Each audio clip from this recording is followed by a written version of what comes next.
Ahora, para la mayor parte del pueblo que vivía en los días de Cristo, la observancia de la fiesta de la Pascua había degenerado en formalismo. Era formalismo, pero la pregunta verdadera real era, ¿cuál era el significado para Jesús, el Hijo de Dios, el Mesías? ¿Cuál era? ¿Qué significaba?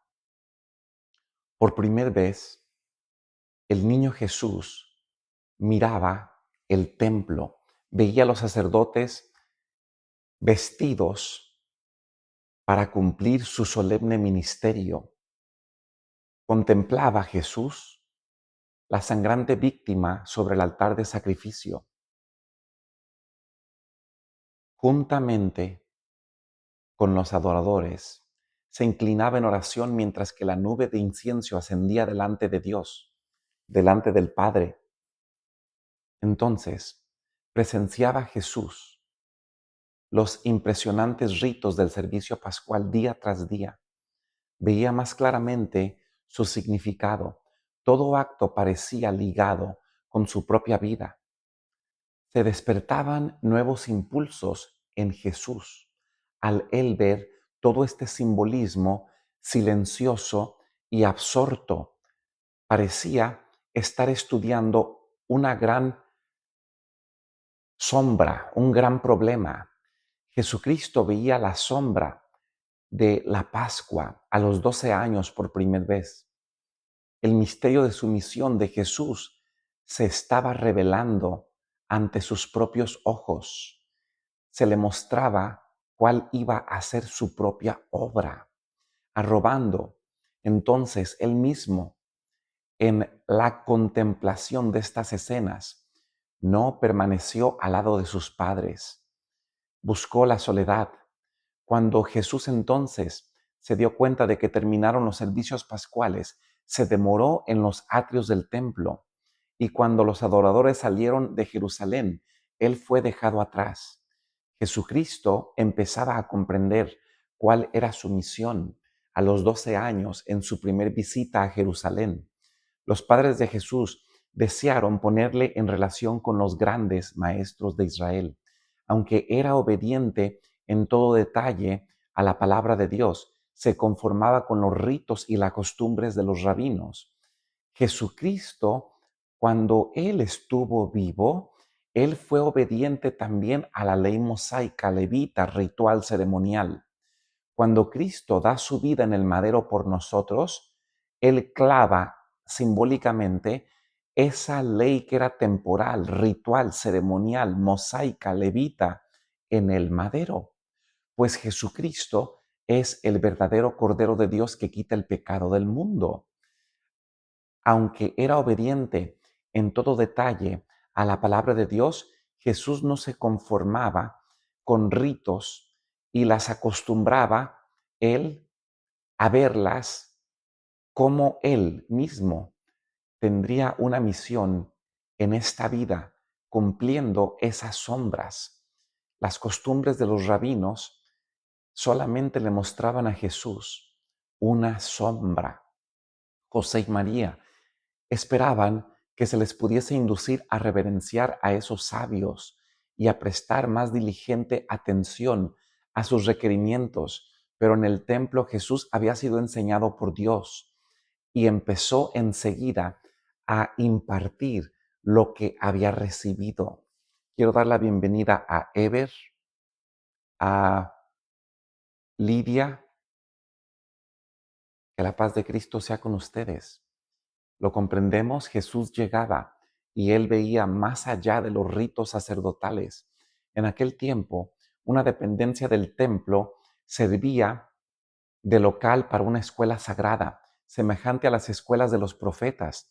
Allí, rabinos eminentes se reunían con sus alumnos y allí se dirigió el niño Jesús, sentándose a los pies de aquellos hombres graves y sabios. Escuchaban sus enseñanzas de Jesús como quien busca sabiduría.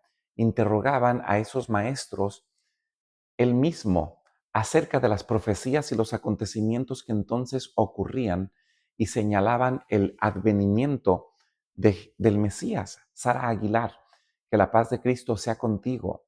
Jesucristo cuestionaba al Sanedrín maduro en edad acerca de las profecías en el Torá y en el Tanaj que hablaban acerca de la primer venida del siervo sufriente.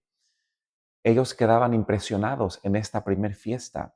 Jesús se presentó como quien tiene sed del conocimiento de Dios. Sus preguntas sugerían verdades profundas que habían quedado obscurecidas desde hacía mucho tiempo y que sin embargo eran vitales para la salvación de las almas, al paso que cada pregunta revelaba cuán estrecha y superficial era la sabiduría de los sabios. Les presentaba una lección divina hacia ver la verdad desde un punto de vista diferente. Triana, Sergio, que la paz de Cristo sea con ustedes y bienvenidos, Morel. Los rabinos hablaban de la admirable exaltación que la venida del Mesías proporcionaría a la nación judía. Pero Jesús presentó la profecía de Isaías y les preguntó qué significaba aquellos textos que señalaban los sufrimientos y la muerte del Cordero de Dios. Queridos amigos y hermanos, aún todos los judaizantes en el presente pasan por alto al siervo sufriente, la primer venida del Mesías que vendría a redimir al mundo. Solamente se concentran en la segunda venida del Mesías cuando Él vendrá en poder y gloria.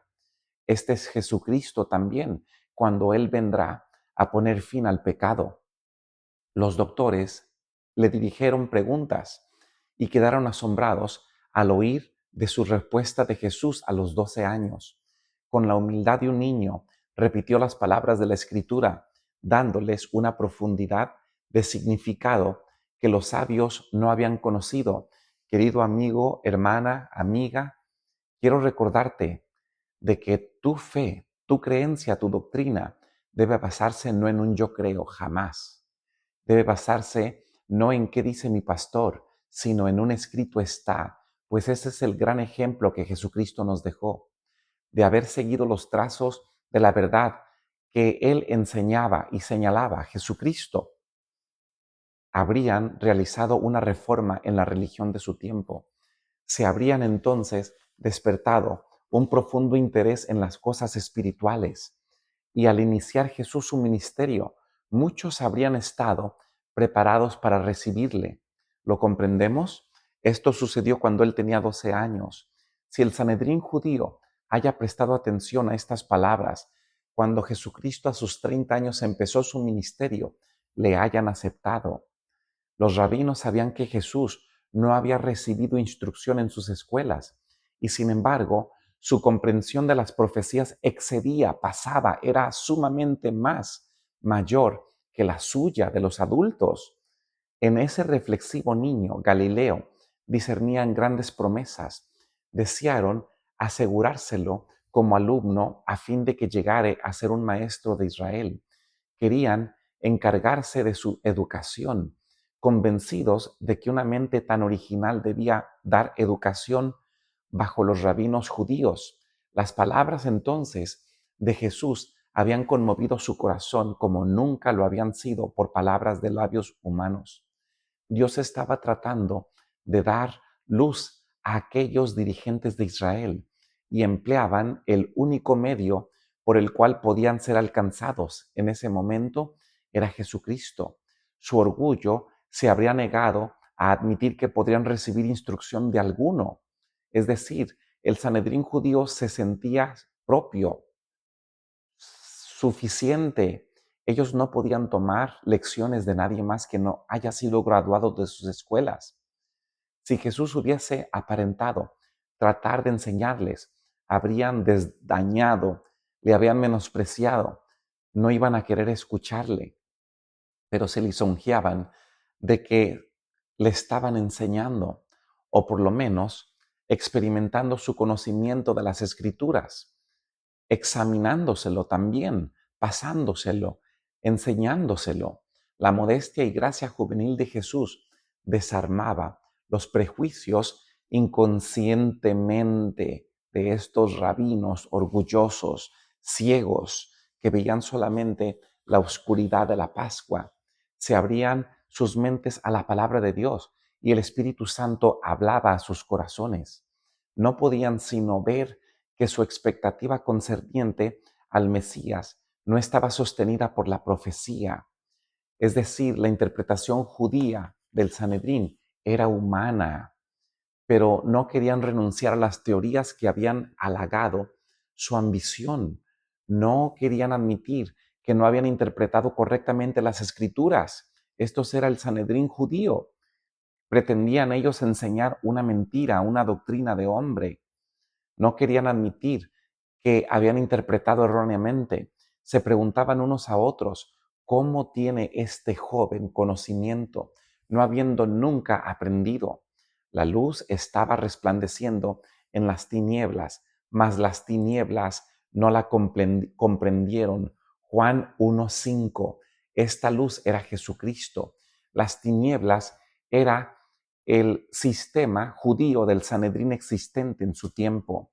Mientras tanto, Jesús se había apartado de José y María, sus padres. Estaban perplejos, angustiados. Al salir de Jerusalén, habían perdido de vista a Jesús y no sabían dónde se había quedado atrás el niño. El país estaba entonces proporcionado, lleno de gente por esa fiesta de la Pascua, poblado, caravanas, había en Galilea, gente por todos lados. Había mucha confusión al salir de la ciudad. Mientras viajaban, el placer de andar con amigos conocidos absorbió su atención de sus padres y no notaron la ausencia de Jesús hasta que llegó la noche. Entonces, al detenerse para descansar, echaron de menos la mano servicial de su hijo, suponiendo que estaría con el grupo que los acompañaba. No sintieron ansiedad todavía, pues pensaron que Jesús todavía estaba allí cerca. Estaría listo para ayudarles, anticipando en sus menesteres, en sus trabajos y responsabilidades, como siempre lo habían hecho. Pensaban que Jesús se encontraba. Pero ahora sus temores se despertaron. Le buscaban por toda la compañía, pero en vano. Se estremecieron, recordaron cómo Herodes había tratado de destruirlo en su infancia. Reverendo Doctor Facts, bienvenido. Welcome, dear brother, Reverend. Juana Miguel Guerra, usuario 45. Sombríos presentimientos llenaron sus corazones y se hizo cada uno amargos reproches. Volviendo a Jerusalén, prosiguieron su búsqueda. Al día siguiente, mientras andaban entre los adoradores del templo, una voz familiar les llamó la atención. No podían equivocarse. No había otra voz como la suya, tan seria, ferviente, aunque era tan melodiosa. En las escuelas de los rabinos entonces encontraron a Jesús, aunque llenos de regocijo, no podían olvidar su pesar y ansiedad. Cuando estuvo otra vez reunido con ellos, la madre le dijo, con palabras que implicaban un reproche, Hijo, ¿por qué nos has hecho así? He aquí tu padre y yo hemos buscado con dolor. ¿Por qué me buscáis? Contestó Jesús, ¿no sabéis que en las cosas, en los negocios de mi padre, me conviene estar? Y cómo no parecían comprender sus palabras de Jesús. Él había señalado hacia arriba, en las cosas de mi Padre. Ustedes recuerdan cuando Jesús le dijo al Sanedrín, ya a sus más de 30 años de edad, yo soy de arriba. Mi Padre es Yahweh. Yo soy uno con el Padre. ¿Lo recordamos? Yo vine de arriba, yo bajé de arriba. Al hallarle en el templo, había escuchado lo que sucedía entre él y los rabinos y se habían asombrado de sus preguntas y respuestas. Sus palabras despertaron en ellos pensamientos que nunca habrían de olvidarse y la pregunta que les dirigiera encerraba una lección. ¿No sabéis ustedes, les dijo, que en los negocios de mi Padre me conviene estar? Jesús estaba empeñado en la obra que había venido a hacer en el mundo, pero José y María habían descuidado la suya. Dios les había confesado mucha honra y también confiado al conferirles y confiarles a su Hijo Jesús. Los santos ángeles habían dirigido los pasos de José a fin de conservar la vida de Jesús, pero durante un día entero habían perdido de vista los pasos de Jesús. Querido Edwin, bienvenido.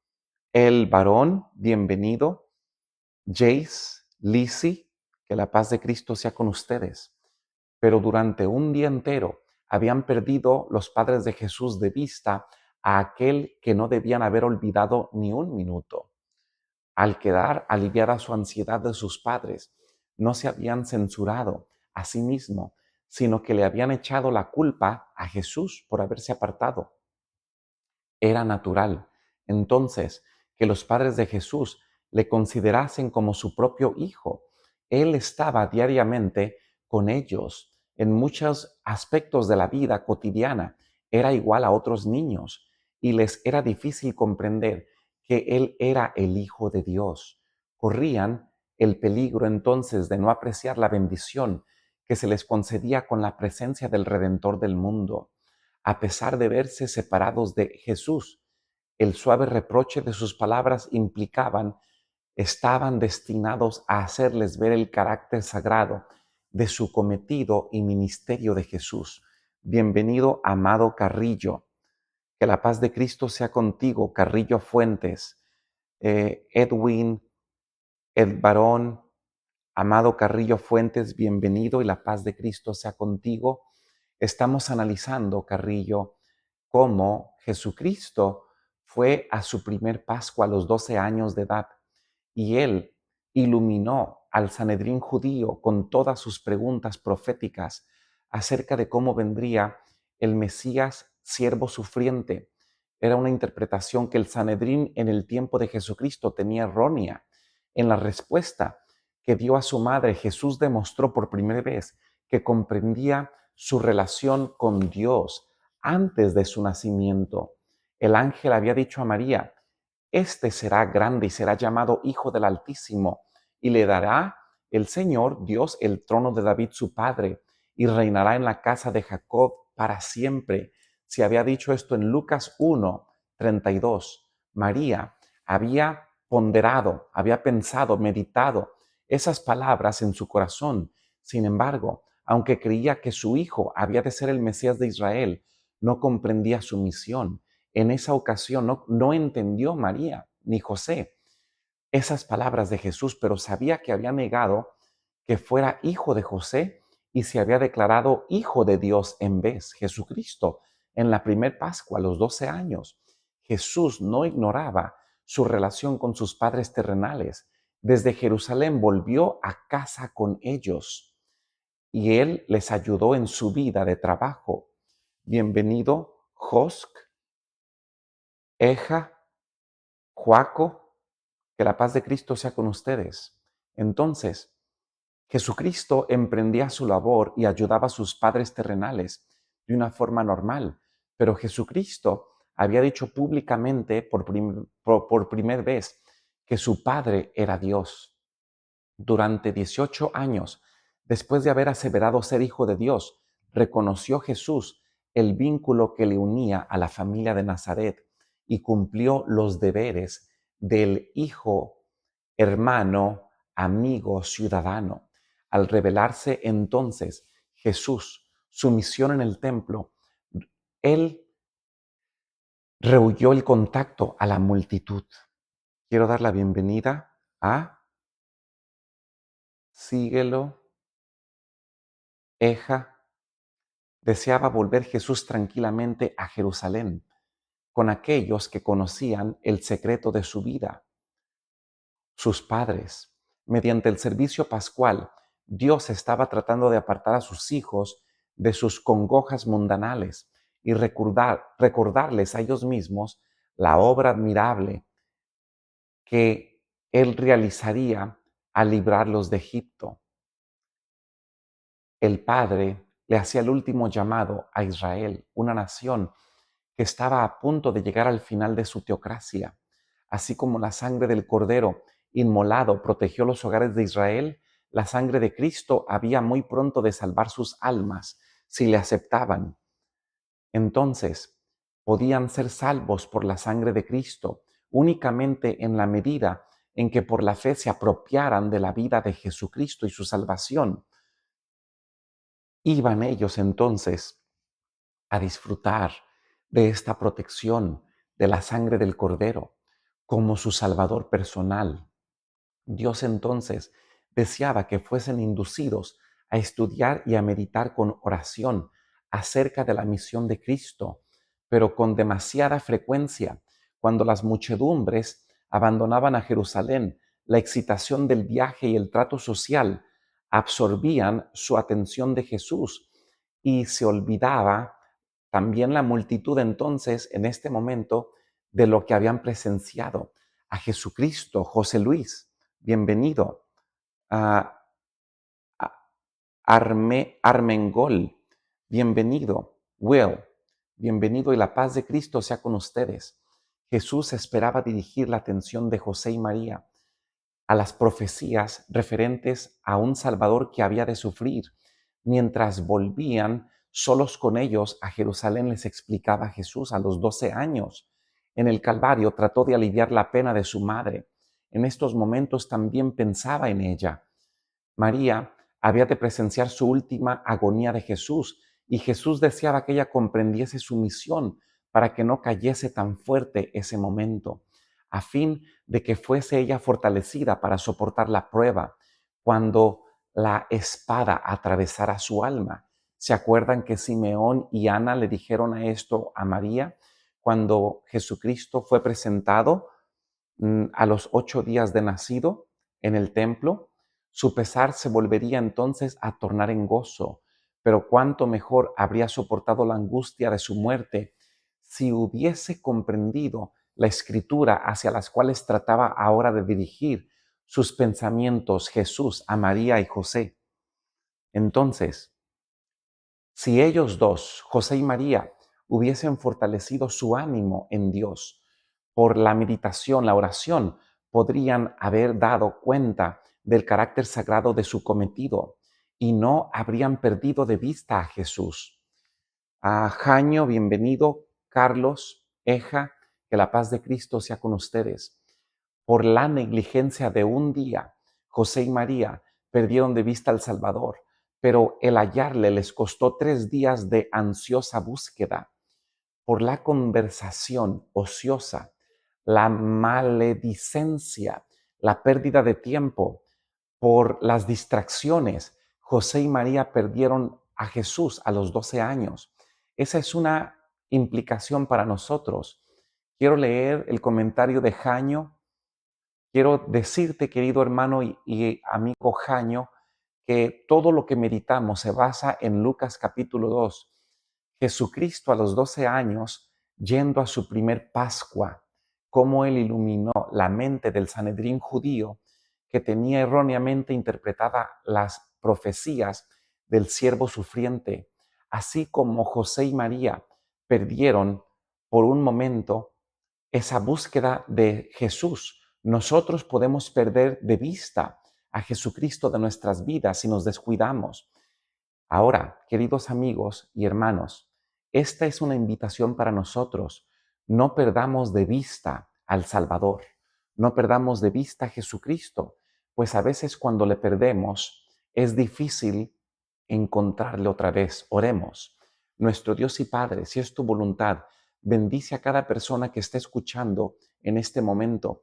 Permite que a mí primero y a quien sea que escuche, tu paz nos llene, que podamos siempre tener en nosotros a Jesucristo y no perderlo en nuestro diario caminar.